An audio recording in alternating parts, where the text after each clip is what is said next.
Deep in the Congo, a technician empties a trap containing thousands of insects, preparing them for shipment. The same scenario plays out in the Peruvian rainforest, again on a cold Baltic shore, the Mojave Desert, coastal Chile, Indonesia, Alaska, the Ganges Delta, the Sargasso Sea. The sealed containers arrive at a secure facility in Canada where Paul Hebert and researchers work around the clock on one of the most audacious scientific endeavors in history: to sample the DNA of every living species and build a repository of all life on Earth.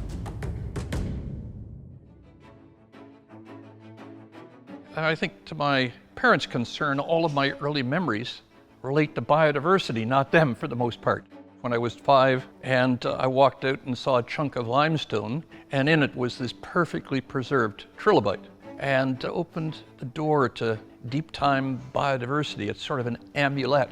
I still got it all these years later. Hebert's childhood fascination with the moths and millipedes of Canada would unfold into the career of a university biologist.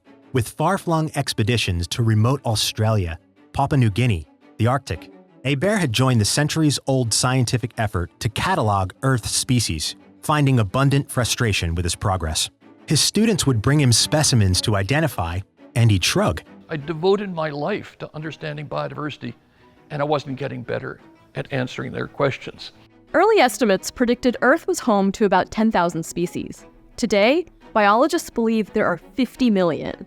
Scientists have logged roughly 2 million, an impressive number considering a single researcher like Hebert might devote his life to studying a handful of insects. The method of cataloging hasn't changed much. Scientists study organisms and write down what they see. If you look at a morphological species description today, it will often exceed 10 pages in length. Well, if you start multiplying that by the potential 50 million species, you're looking at a billion-page encyclopedia of life. Hebert had traveled the Earth, only to find a solution in his local grocery store. I'd never thought much about barcodes really, but I was walking through a supermarket, pulled a few cans off the shelf, and looked at the code. Wow, it's just 12 numbers long. We need something like this for biodiversity. His barcode would be DNA. Building on the growing use of genetic data to study individual specimens, Hebert envisioned a massive scale-up. Sequencing just a minuscule segment of about 600 nucleotides would be sufficient to tell apart one species from another. Importantly, it was also inexpensive. Hebert's plan was to employ his discovery to characterize all life on Earth. Hebert began a decades-long fundraiser to launch the Barcode of Life initiative, and now operates one of the most remarkable laboratories in the world. Inside the Center for Biodiversity Genomics at the University of Guelph, specimens arrive by the truckload, entering an assembly line of sorts, where researchers isolate, photograph, and sequence the barcode of every single organism. How can one not get excited about biodiversity? And what is all that gray dust in there? And where are your samples from? Oh, that's special. That's gorgeous.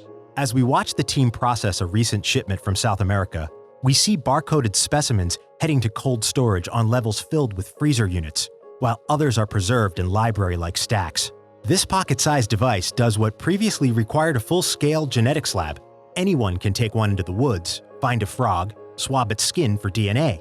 The sequencer interfaces with your smartphone, providing a readout of the barcode and information on the species. By 2010, Hebert had amassed a catalog of over 500,000 species, making the data available to researchers worldwide. The next benchmark is a more ambitious 5 million.